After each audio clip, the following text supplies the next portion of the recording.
Hola, en continuidad a esta lectura, a esta charla de la obra Cuando mamá lastima, hoy leemos el título 5, denominado El desliz. Ella no es hija de tu padre, es hija de un desliz de tu madre, me dijo la tía Nadina, hermana de mi mamá. A mis 13 años, escuchar tal declaración me pareció un chascarrillo. Pero el tono de la tía, lleno de intriga, no hizo otra cosa que sembrar en mi joven corazón la duda. Llegué a casa y fui directo a la alcoba de mi madre.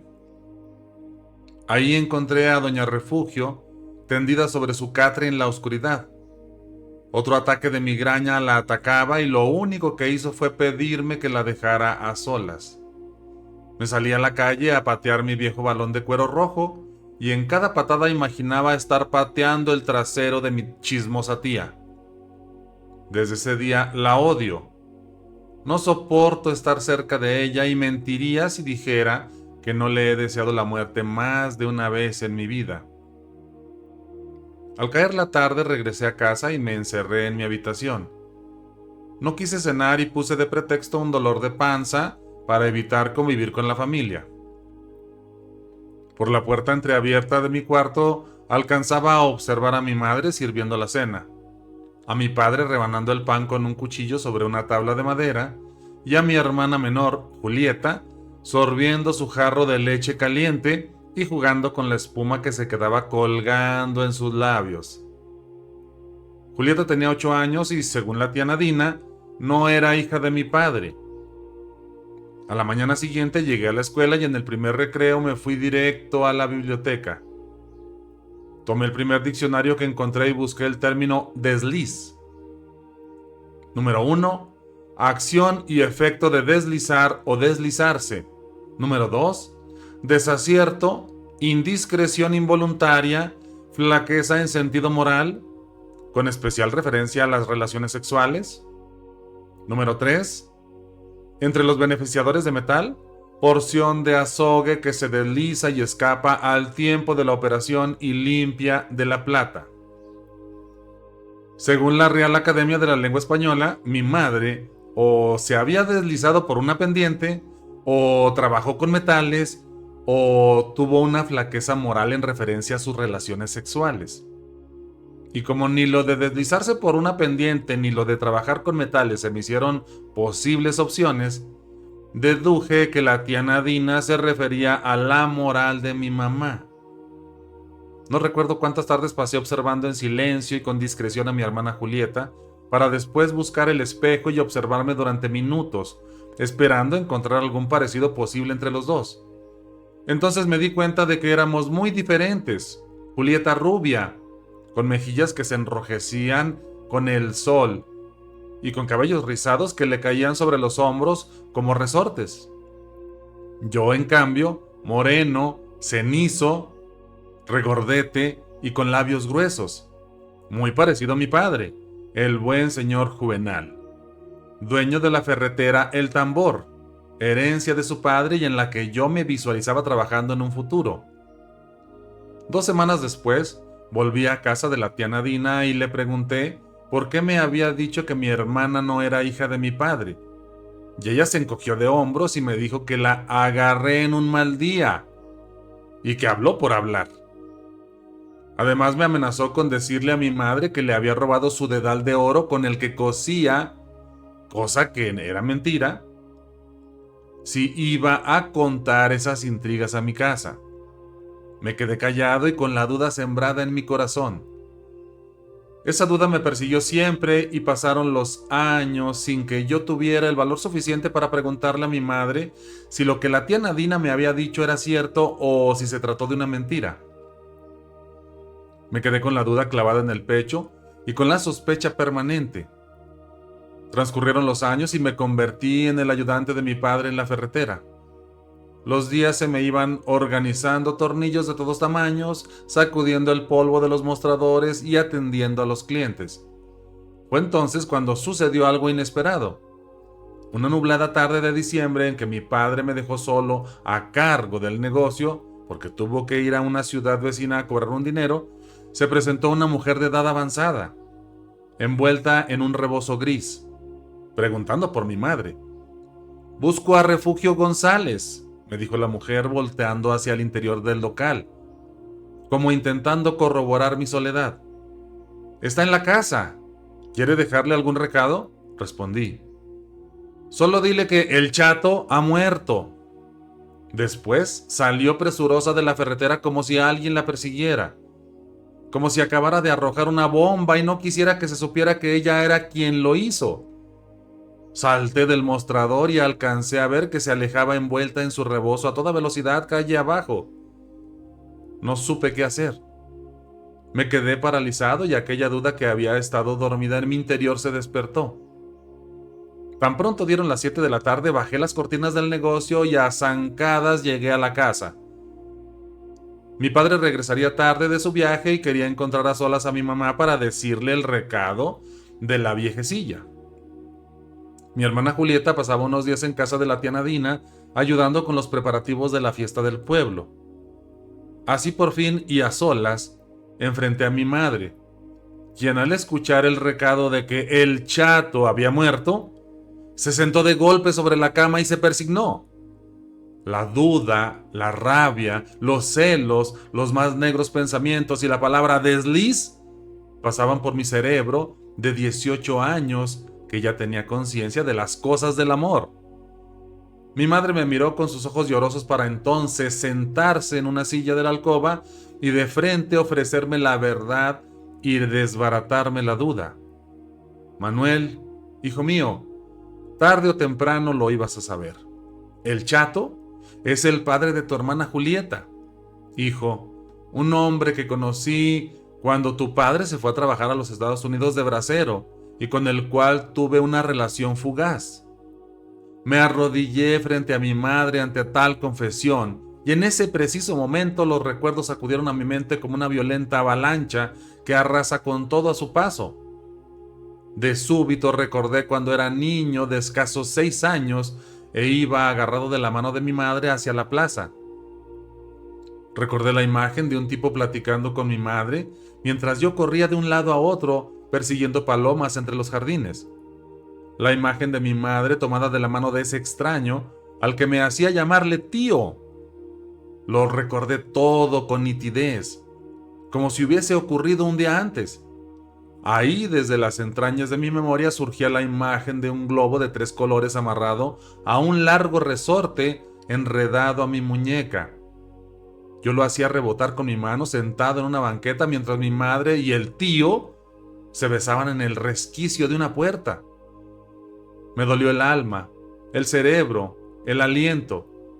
Mi madre había engañado a mi padre y concebido la hija de otro. Era una traidora.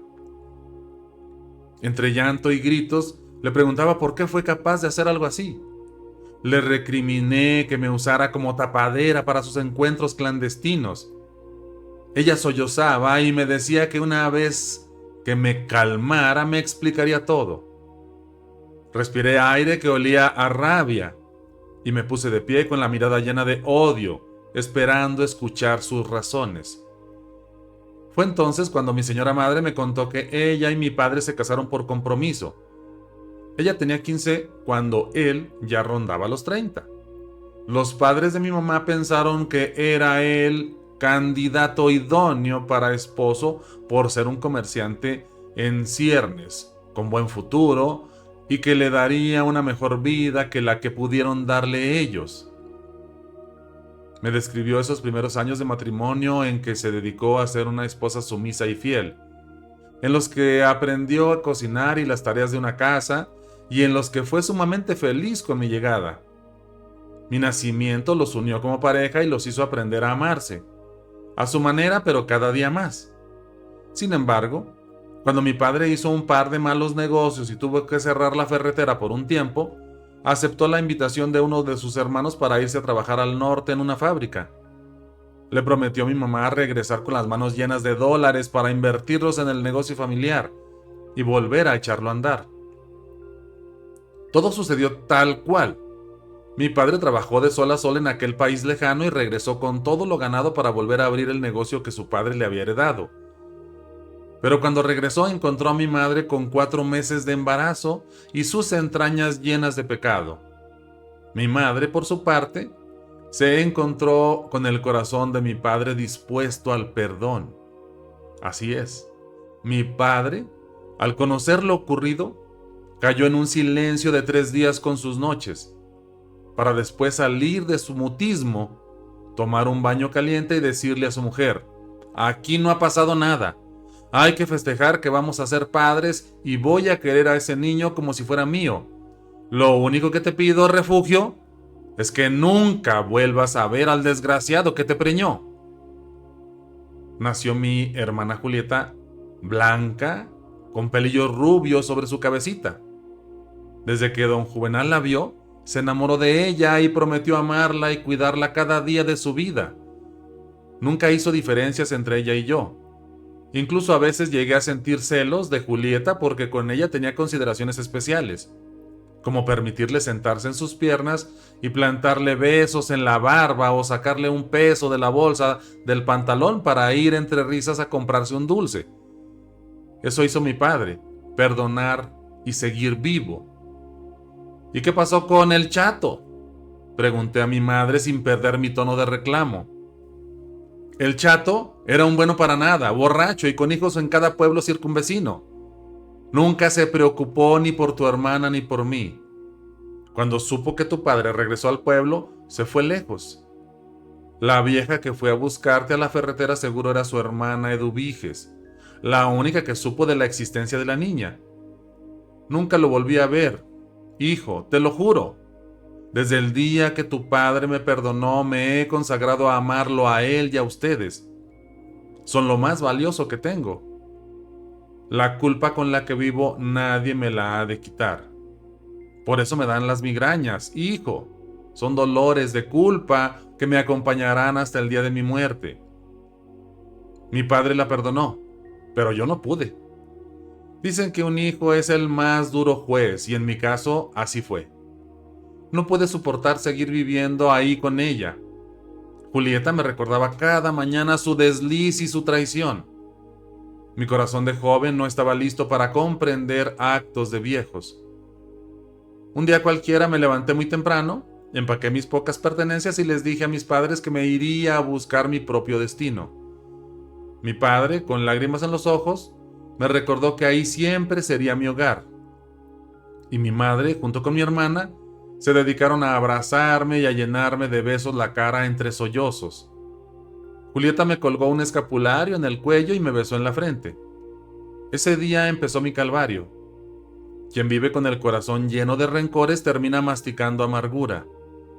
Me hice de 2 amigos en el camino y llegamos los 3 juntos a la capital del país.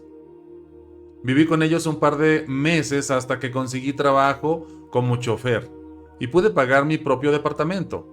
Me puse a estudiar mecánica los fines de semana y pude sacar un título que me llevó a conseguir años más tarde un buen empleo en la industria automotriz.